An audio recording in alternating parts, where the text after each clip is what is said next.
दोस्तों नमस्कार, स्वागत है आपका यूट्यूब चैनल ईबीटेक में।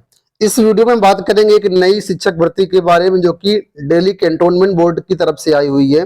20 फरवरी की यहाँ पर आप लोग डेट देख सकते हैं जो कि यहाँ पर मेंशन की गई है और ये एक परमानेंट वैकेंसी है असिस्टेंट टीचर के लिए। अब यहाँ पर सबसे पहले आपको पदों का विवरण बताता हूँ। तो यहाँ पर देखिए बताया गया कि असिस्टेंट टीचर की वैकेंसी है ये। इसमें से लेवल 6-7 सीपीसी के अनुसार आपको पेमेंट मिलेगा। मिनिमम जो बेसिक है वो 35,400 है और यहाँ से जाकर के 1,12,400 रुपए तक जाएगा। अगर हम इसमें पेमेंट की बात करें फुल पेमेंट लगभग 54-55 हजार रुपए के आसपास आपका मिनिमम पेमेंट बनेगा और 1,35,000 के आसपास जाएगा इन फ्यूचर। ठीक है, अब वैकेंसी देखें यहाँ पर यूआर की 14 वैकेंसी है, एससी की 8 वैकेंसी है, एसटी की 4 वैकेंसी है, ओबीसी की 8 वैकेंसी है, ईडब्ल्यूएस की 6 वैकेंसी है और टोटल यहाँ पर 40 वैकेंसी है। यानी परमानेंट पोस्ट के रूप में 40 वैकेंसी भी काफी अच्छी है। अब यहाँ पर देखिए पीएच कैटेगरी के लिए यहाँ पर जो है 2 वैकेंसी रिजर्व की गई है। अब सारी डिटेल्स मैं आपको बताता हूँ, उससे पहले ऑफिशियल वेबसाइट में आपको दिखा देता हूँ। अब देखिए हम इसकी वेबसाइट पर आ चुके हैं delhi.can.gov.in। यहाँ पर इस तरीके से मैसेज आएगा, इसको आपको क्लोज कर देना है। क्लोज कर देंगे तो ये वेबसाइट आपके सामने खुल जाएगी। दिल्ली छावनी परिषद, Delhi cantonment board, ministry of defence, एक तरीके से सेंट्रल गवर्नमेंट की जॉब रहेगी। ठीक है, क्योंकि मिनिस्ट्री ऑफ डिफेंस जो है सेंट्रल गवर्नमेंट के अंतर्गत आता है और दिल्ली में आपको जॉब करनी रहेगी। जो इस विद्यालय है वो आपके दिल्ली में है, दिल्ली कैंट की बात हो रही है। ठीक है, तो सेंट्रल गवर्नमेंट की जॉब है, बहुत बढ़िया जॉब रहती है। और यहाँ पर आपको जो नोटिफिकेशन कहाँ मिलेगा वो मैं आपको बताता हूँ। ये देखिए इसका होम पेज है। ठीक है, अब यहाँ पर जाएंगे ऊपर इंफॉर्मेशन वाले सेक्शन में, मेनू बार में जाएंगे तो देखो यहाँ पर मेंशन है इंफॉर्मेशन। इसके अंदर जाएंगे तो यहाँ पर आपको मिल जाएगा ऑप्शन रिक्रूटमेंट। अब इस रिक्रूटमेंट वाले ऑप्शन पे क्लिक कर देना है। ठीक है, थोड़ा वेट करना पड़ेगा क्योंकि वेबसाइट काफी स्लो है, काफी देर बाद ये वेबसाइट आपके सामने खुल करके आती है, तो वेट करना पड़ेगा। तो यहाँ पर देखिए वेबसाइट खुल करके आ चुकी है।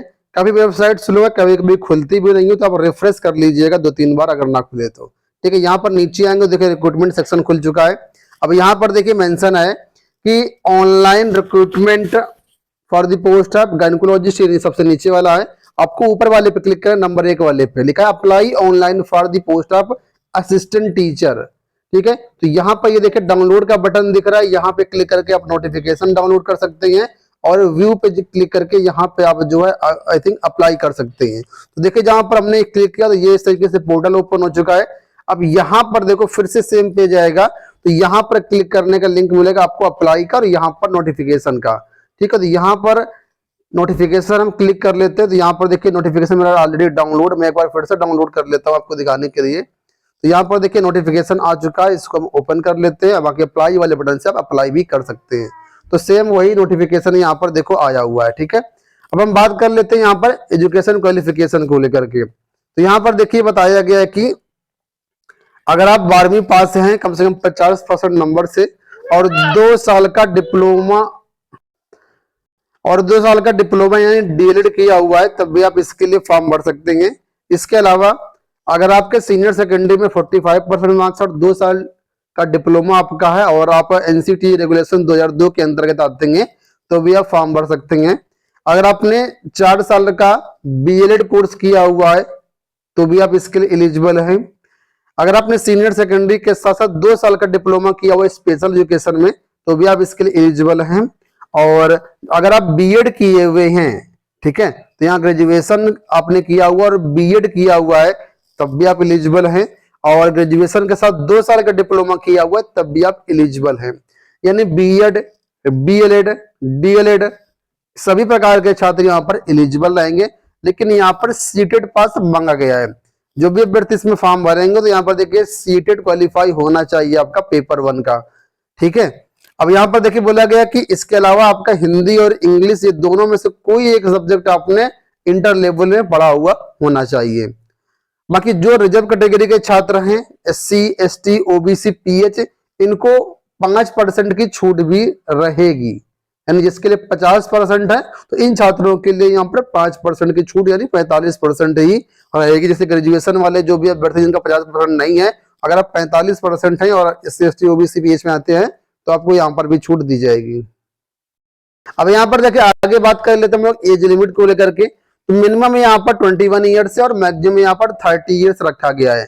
बाकी यहाँ पर आगे बोला गया कि SC ST OBC PWBD ex serviceman departmental candidates will be admissible as per existing government orders only, यानी इनको गवर्नमेंट के रूल से अनुसार अलग से भी छूट दी जाएगी।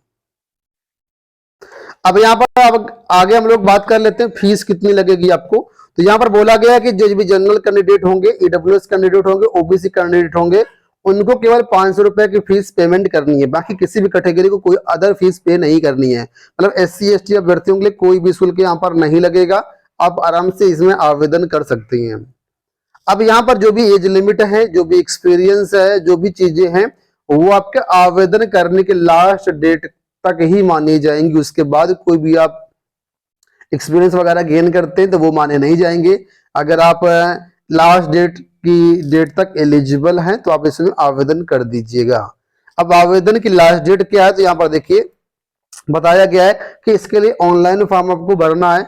ऑनलाइन फॉर्म 22 फरवरी से, यानी कल से ही स्टार्ट हो चुके हैं। आज 23 फरवरी है, 22 फरवरी से आवेदन शुरू हो चुके हैं। 17 मार्च 2023 तक इसमें आप लोग फॉर्म भर सकते हैं। आपको ऑफलाइन फॉर्म कहीं से नहीं भरना है, ऑनलाइन फॉर्म ही भरना है। वेबसाइट मैंने आपको बताया, सारा कुछ बता दिया कैसे आप फॉर्म भर पाएंगे, तो जाकर के वेबसाइट पे आप फॉर्म भर सकते हैं। ठीक है, 17 मार्च लास्ट डेट रहेगी और जो भी एडमिट कार्ड वगैरह होंगे ये ऑफिशियल वेबसाइट पर जारी कर दिए जाएंगे। अब इसमें यह नहीं बताया गया है कि कैसे इसका सिलेक्शन होगा, क्या होगा, कैसे होगा, सिर्फ आपको फॉर्म भरने के बारे में बताया गया है। अब यहाँ पर एक बात जो सबसे ज्यादा महत्वपूर्ण है वो ये है कि इसमें जब आप फॉर्म भरेंगे तो केवल एक ही फॉर्म भरना है, एक से ज्यादा फॉर्म आपको नहीं भरने हैं।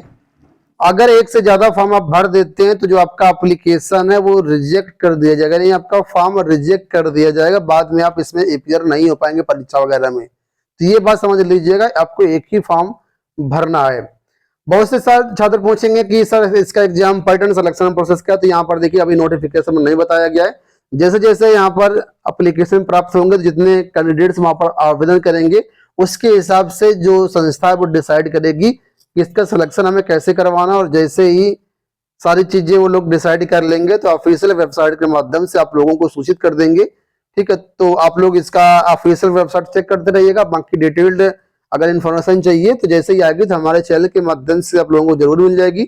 इसके अलावा हमारे टेलीग्राम चैनल का लिंक वीडियो के डिस्क्रिप्शन बॉक्स में दिया गया है, अगर ज्वाइन ना किया हो तो ज्वाइन कर लीजिए। वहां पर भी सारी इन्फॉर्मेशन आपको जो है समय समय पर नोटिस PDF के साथ यहाँ पर मिल जाएगी।